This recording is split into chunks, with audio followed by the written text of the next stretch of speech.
Okay. Thank you, everyone. Thank you, everyone. Your attention, please. Your attention, please. We're ready to make a start. So thank you all in the spirit of effective schedule management.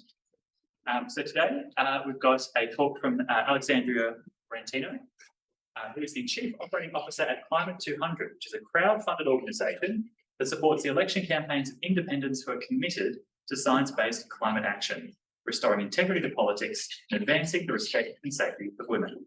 Alex has pursued climate action throughout her entire career, including as a Paris Agreement negotiator at the Department of Foreign Affairs and Trade and a policy advisor at the Climate Change Authority, United Nations Environment Programme, Australian Conservation Foundation and Environment Defenders Office. Alex is a qualified lawyer with honours degrees in law, media and communications from Melbourne University. Please join me in welcoming Alex. Thank you for that kind introduction. It's really great to be here. I wanted to start by acknowledging the traditional custodians of the land, the Wurundjeri people. It's really great to be back here at Melbourne Uni. I was a little devastated to calculate this morning that it was almost 20 years ago, actually, that I studied here. I was a law and arts student, media and communications. And back when I was at uni, most of my peers in the law school, they were destined for careers in corporate law. I didn't know anybody who wanted to go into a career in altruism. But for me, at the time, it was around the time that Al Gore had released his famous documentary, An Inconvenient Truth. And Kevin Rudd was campaigning on a platform of climate action, was front and centre of his campaign. And it made me realise that I wanted to spend my career trying to do what I could to address the climate crisis. Hello, welcome.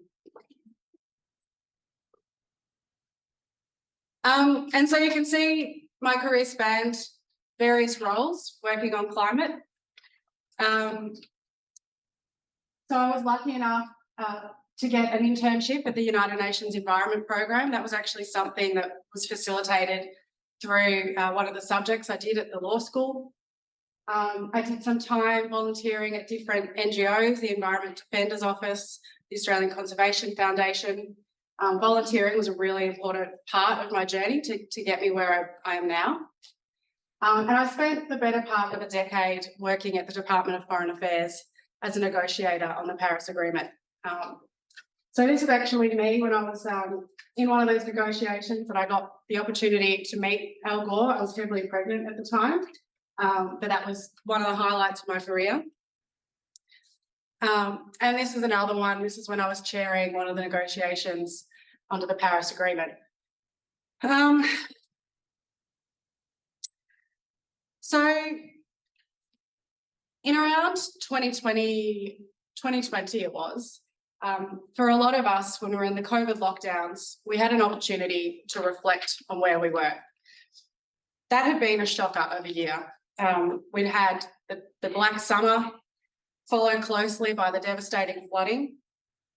And despite those terrible consequences of climate change, our government still went to the Glasgow Climate Conference, where governments were expected to put forward increased climate targets, and they refused to do so.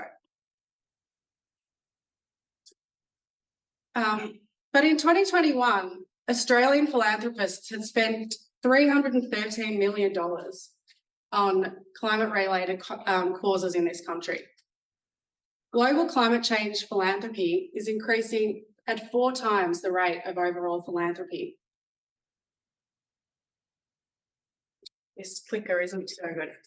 But what was the impact of that?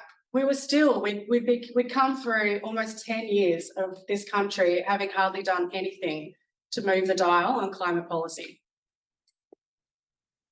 So around that time, I was working as a consultant and I did some work for an organisation called Give and Grieve, which is going to be presenting tomorrow at some point during the conference. So they might go into a little bit more detail about what they do in that presentation. But our work in that, for that organisation was to undertake a broad review into all of the different organisations in Australia that were working on climate policy. We interviewed a series of experts, and through that research we identified what were the main barriers to climate to progress on climate policy in Australia? And then what were the most impactful solutions to address those barriers? And then which organisations were the ones that were going to be the best placed to do those impactful solutions? So this is what we found. The most significant blockers to climate action in Australia, number one was state capture by the fossil fuel industry. So significant donations, revolving door of politicians going in and out of fossil fuel companies, then fossil fuel executives getting jobs in government departments. The second barrier was the Liberal National Coalition government. We'd had 10 years of inaction, and there was a lot of reasons that they were recalcitrant. And the third was the economics of fossil fuel extraction. And we found in our research the top approaches for accelerating climate action. Number one, influence elections. It's about changing who's making the decisions.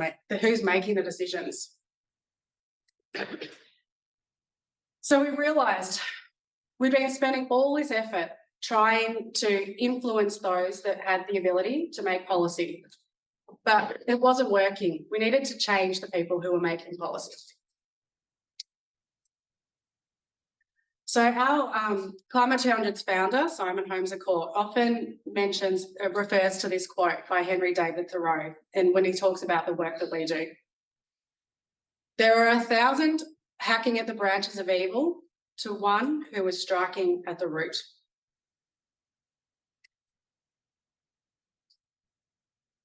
We realised it was time to strike at the root. If we wanted to see real action on climate in Australia, we needed to be using our philanthropic resources more efficiently. And that meant getting better people into Parliament. Our research through Giving Green and in my experience, having worked in climate for 20 years, or not 20 years at the time, thankfully, was the most efficient part to good climate policy in this country is to get a pro-climate crossbench. We think that there needs to be a pro-climate crossbench with the balance of power in both houses of Parliament. And so that was when Climate 200 came into the picture.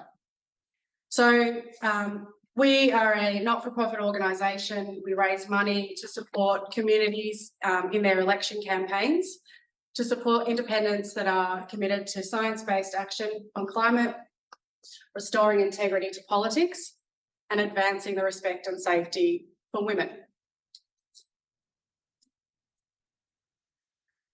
So in the 2022 election, Climate 200 supported 23 federal independent community campaigns across the country. So you can see some of those here, or actually you can see all of them here. And 6 of them got independents. 6 new independent MPs were elected and 1 independent senator, David Pocock. In addition, 4 existing independent MPs were re-elected. That was 11 out of the 23 community independents that Climate 200 supported that were elected, which is a 47% strike rate, which isn't bad if you ask me. So we also, in addition to helping these 11 independents get elected, we helped a lot of communities turn their seats that they lived in marginal. So that is also a really important part of what we did. Many seats, for example, one of the seats that went marginal was the campaign that Alex Dyson ran in Wannon, which is down near the Great Ocean Road, past Apollo Bay. So he ran a couple of times, he came incredibly close, and that sent a really important message to the local MP there that the community in Wannon wants that MP to do something on climate. And the same went for other campaigns around the country, the Cas Heis up in Cowper. There was a few others in regional New South Wales that also turned previously safe seats marginal for the first time. And we also supported campaigns in the New South Wales and Victorian state elections as well. And many of those, actually, I think all of them turned seats that had previously been safe seats for a generation became marginal for the first time. And so what that does is it sends a really strong signal to the major parties that climate and integrity are really important to voters, and they will vote according to that. And so if they want to keep voters voting for them, then they either have to do better on climate and integrity, or they're going to lose. They're going to lose votes to the independents. So that, you know, what has been the impact of that since that election?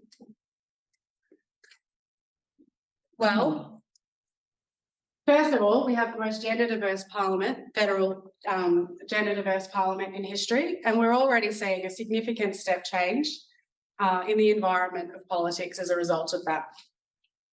It's really changed the culture of parliament. On climate, climate was front and centre of the election campaigns of the Labor government, but it also forced the Liberal government the Liberal Party to do more on climate in its climate policy during the federal election. And then shortly after the election, the government increased its climate target from 26% to 43%, which is a 17% increase in Australia's climate target.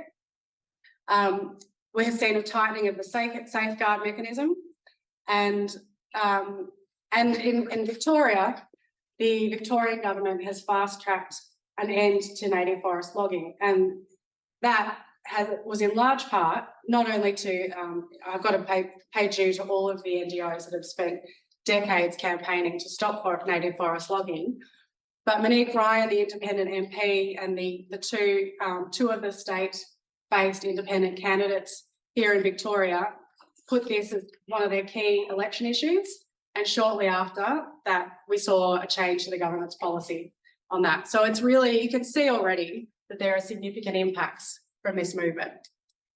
And on integrity, finally, we got a National Anti-Corruption Commission in this country. This is something that had been, integrity organisations have been campaigning for a very long time. The independent MP for Indi, Helen Haynes, this was one of her key agendas that she had been focusing on for her 2 terms in government. So this was a historic win for the community independence movement. It's also good for democracy because it empowered communities.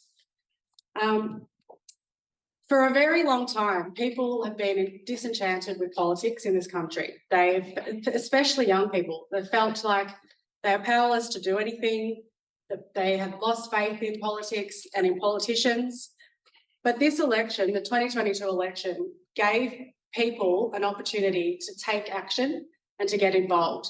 So of the campaigns that Climate 200 supported, there were almost 20,000 volunteers between them. They knocked on over 166,000 doors, which is a really effective campaigning technique, and made over 62,000 phone calls. So people took their frustration and they put it into action. And this photo was taken at Monique Ryan's election night party. This is Anne Capling. She actually is at uni. She's a lecturer, I think, at this uni. And she was Monique Ryan's campaign manager. And that just really captured the mood at Monique Ryan's election campaign victory. Was after 10 years of disappointment, was an incredible feeling to finally have faith in Australia's democracy and feel like we were finally going to see action on climate. And I actually have to say, I've got 2 kids, but just even then, this was one of the best days of my life. I'd have to say it was one of the top 5 days of my life, even though I've got children. Most people would say it was the day their kids were born. And so, yeah, so you can see here, it's actually me and my 2-year-old handing out how to vote cards. Jack River up there, she's part of David Pocock's campaign. So these are just some of our friends in the climate movement and how they got involved. It was an incredible day, election day. So what is Climate 200's role in all of this? So there are many parts of the community independence movement. Climate 200 is just one of them. So what we do, first of all, one of the most important roles Climate 200 plays is fundraising. That's on the face of it what Climate 200 is a fundraising organisation. We have thousands of donors. We raised $13 million for the 2022 election from, I think it was about 11,000 donors. And the reason that we needed an organisation like Climate 200 is because in elections, the playing field is not level.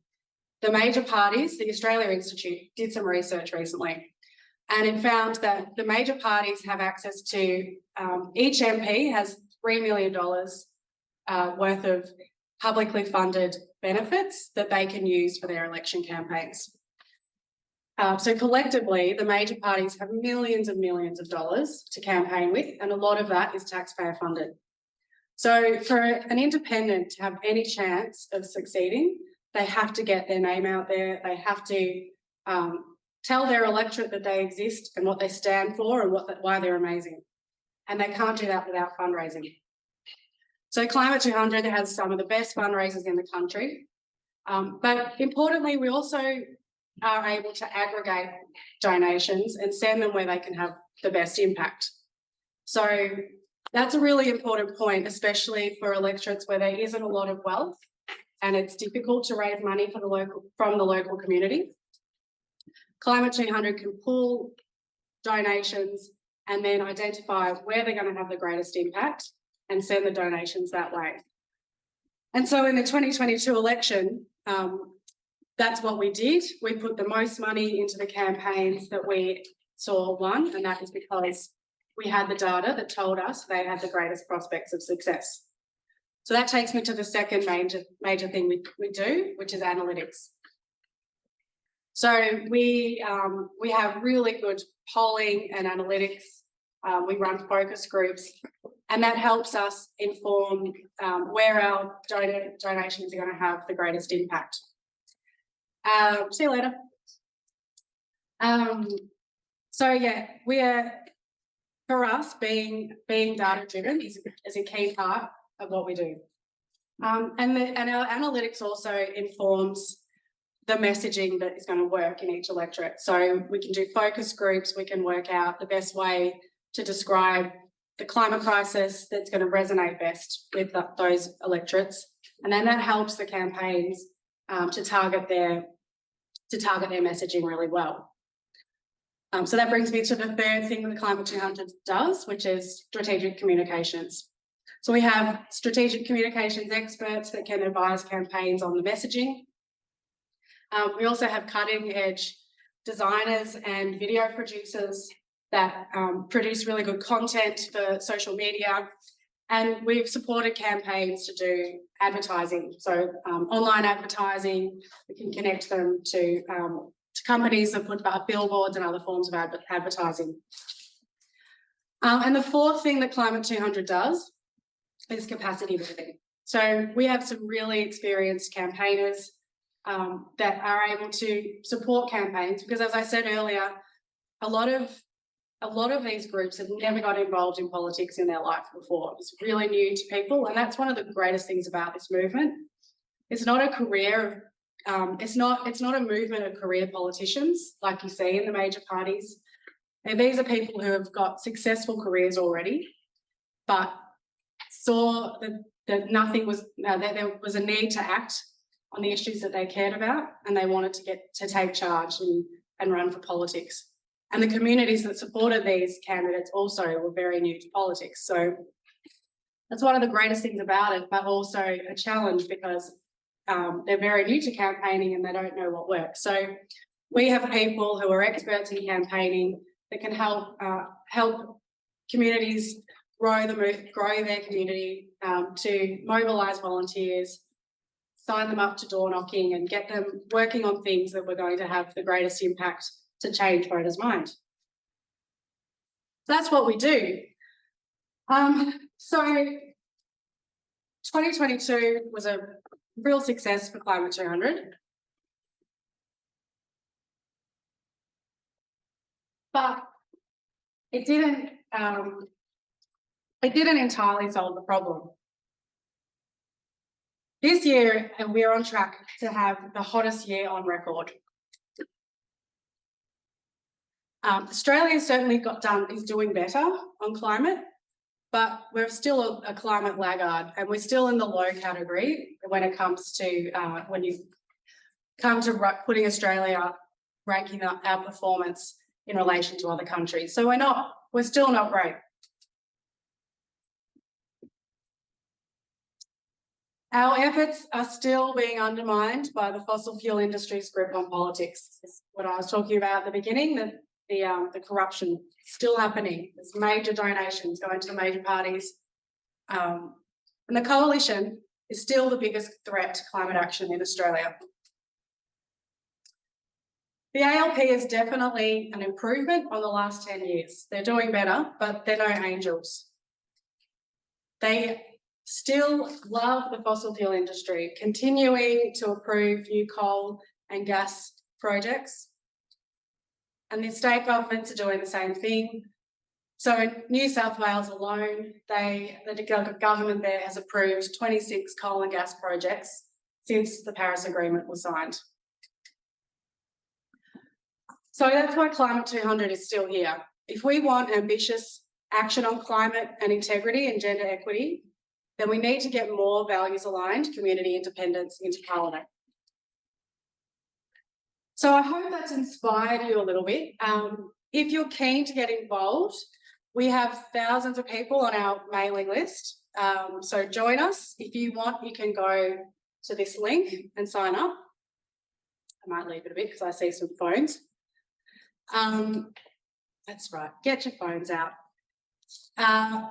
And also there's an opportunity right now. So the Yes campaign is happening on the Indigenous Voice to Parliament. I personally think that this is a really important moment in Australia's history, and that's why in Climate 200 as well, our community really wants to see the Yes vote succeed. And so that's why we have recently established a fund specifically to support communities who are campaigning for Yes. So we've raised $500,000 in the last few weeks to support Yes campaigns around the country. And there's an opportunity now for anybody who wants to see that campaign succeed to go get involved in your local Yes group. So the most impactful thing you can do to support this election is to volunteer and to have conversations that change votes.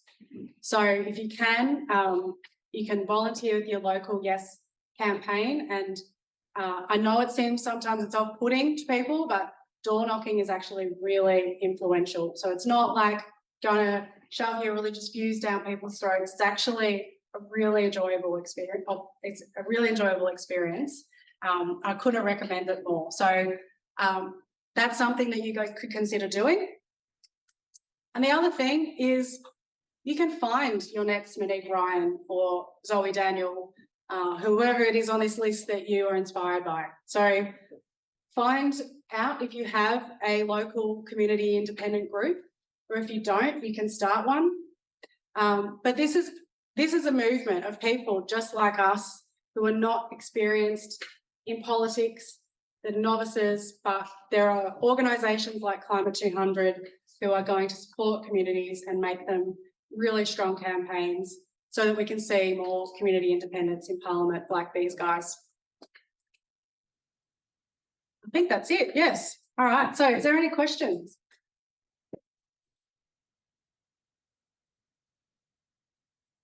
I think also with questions, could everybody please drop them into the swap card app? There's, if you go to, and I apologise, I should have mentioned this at the start. If you go to the session info, the page for this session, there's like a live discussion. You can add questions there, just so we have them all kind of captured for future reference. We've got some already, so I'm going to jump to them, but get them in, and I think we've still got, I think we've got 15 minutes, up to 15 minutes. So two of the most upvoted ones at the moment. If you had to choose, what is one small politically viable policy change that you think would have the biggest impact on accelerating renewable energy uptake or climate change action? Where's the high leverage? What's the high leverage action? As in, what climate policy do we need? Yeah, I guess what would be, if maybe another way to cast it would be like if people were to work on like one thing that would be like the most kind of bang for buck, what do you think that would be? Well, I think it is getting good people elected to politics to make that decision. So I should say climate 200 doesn't, we don't have any public positions on climate policy. We're not climate policy experts. There are a lot of organisations out there that are really doing great work on climate policy. And so we would recommend that, you know, that the politicians who want to see good action on climate change listen to those experts, which is largely not what happens in politics. So that would be my answer, is it's about getting good people into Parliament who are going to listen to the experts, listen to the scientists, and the think tanks that know best when it comes to good climate policy. I think on a similar note, in terms of that bit of getting people in who will do the right stuff, once elected, how does Climate 200 kind of do anything to make sure that candidates do actually follow through on those commitments? What tools do you use to kind of maximise effectively the return on investment in the candidates and continue to push for action? Yeah, it's a really great question. We actually don't. There is no agreement with any of the campaigns that we support. Kate Cheney, the independent MP for Burton, I've heard her say a couple of times in her speeches that change happens at the speed of trust. And that was really important in her campaign. She ran a campaign where she had a heap of volunteers, and it was, see you later. There was a lot of openness. They didn't have behind closed doors meetings as a campaign. They didn't have secrecy when it came to their platforms. Anyone could come in and get involved in their campaign. And so that was taking a really big risk, because she was potentially letting her opponents in and seeing all of her collateral. But for her, change happens at the speed of trust. So she trusted the people who were campaigning for her, and it worked. And it's the same for Climate 200. So we trusted that the campaigns that we were supporting were values aligned, and they have been. So that's the way our model works. There's no strings attached, and it's a real gamble, but it's paying off so far. Very cool. I think continuing on kind of the Climate 200 kind of strategy and platform, why did Climate 200 decide to focus on electing independent MPs as opposed to improving the positions of current parties, particularly Labor and the Greens? Yeah, also a really good question. I think the crossbench plays a really important role. When Julia Gillard was in Parliament, it was a very tumultuous time, but actually she passed more legislation than any other government had before her, because she had a minority government at the time. So there was quite a large crossbench that helped push the dial. And now you see it, the government has quite a fine majority again.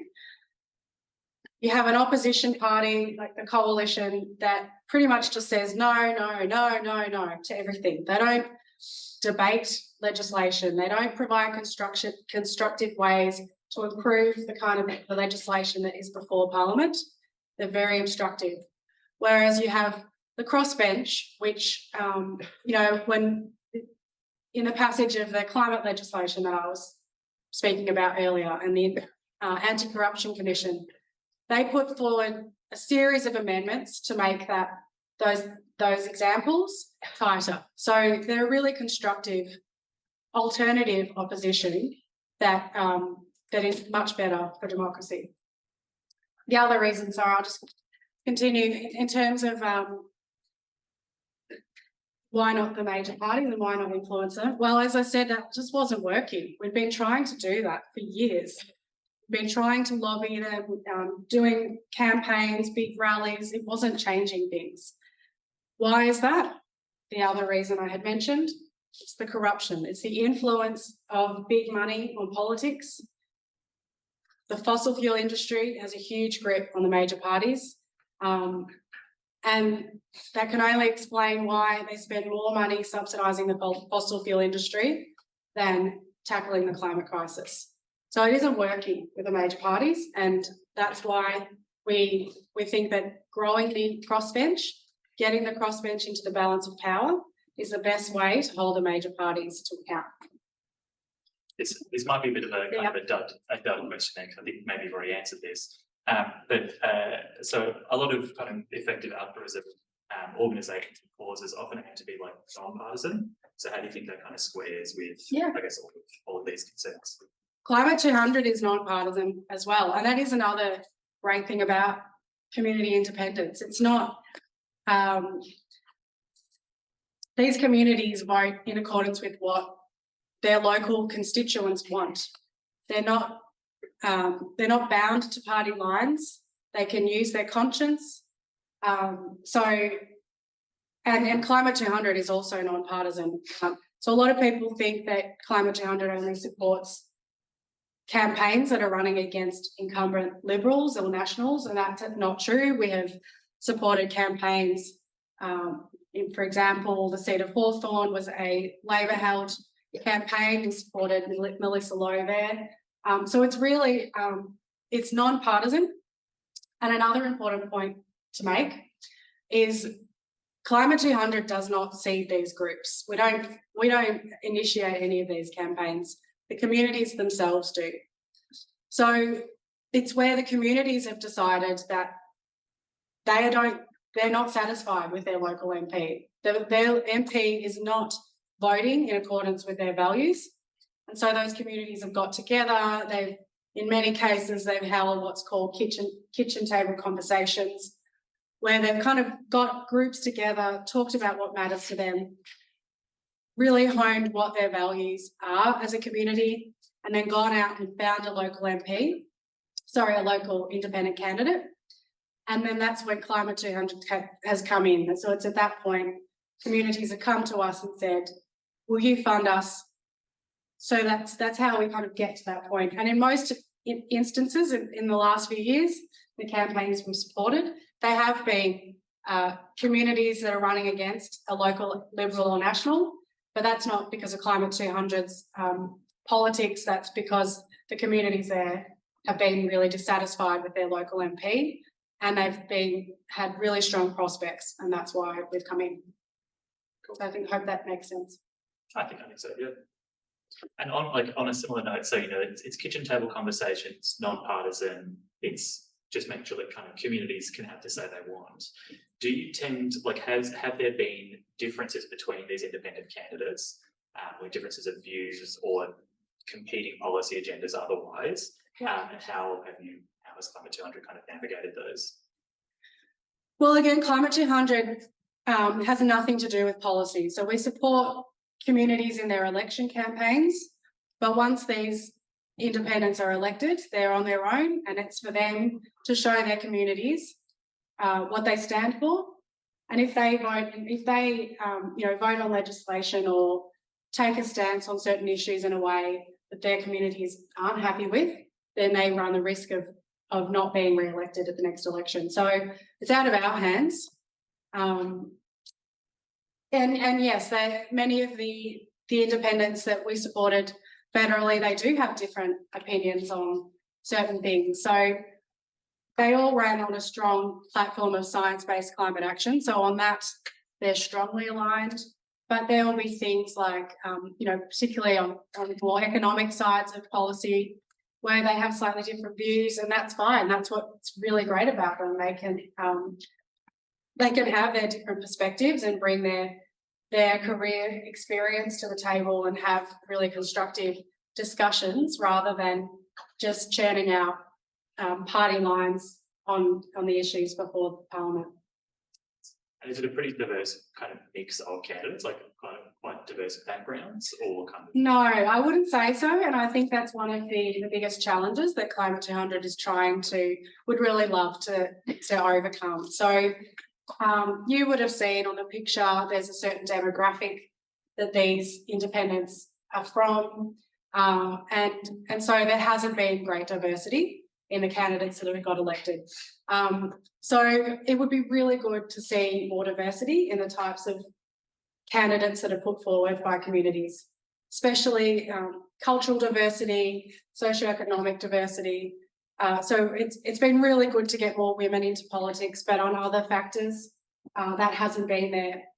So again, you know, it would be really great for communities that have some of those more diverse perspectives to think about whether they could replicate this model for themselves and get more diversity into Parliament.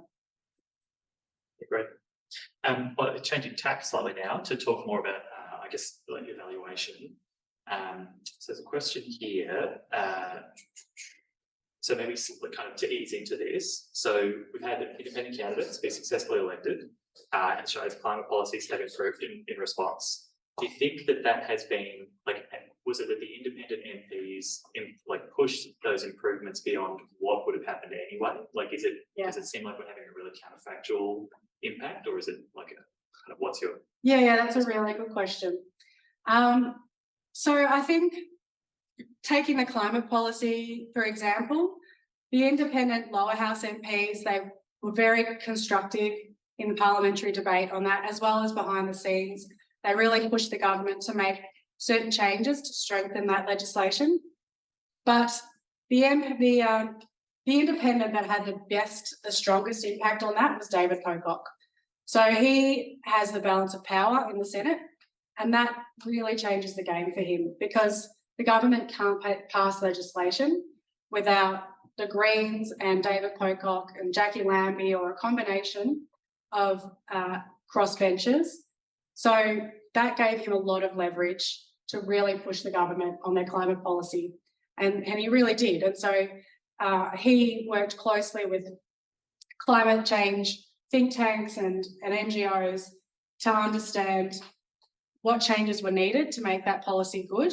He had done a lot of work before being elected as a senator in the climate sector. So he's also very expert himself. And so he was able to have a big influence in strengthening that policy. But that is why we're still here at Climate 200, because we are really keen to get a lower house crossbench with the balance of power that is pro-climate. So more independents to the crossbench, adding them to the power of the Greens, and that can really change things when it comes to action on climate and integrity and other issues that we care about. Are there on that note, are there other kind of improved institutional decision-making strategies that you are excited about, or is it mostly just shifting the balance of power? Do you think that's the main thing? That is probably the central part of our mission, but it's also about the influencing the zeitgeist.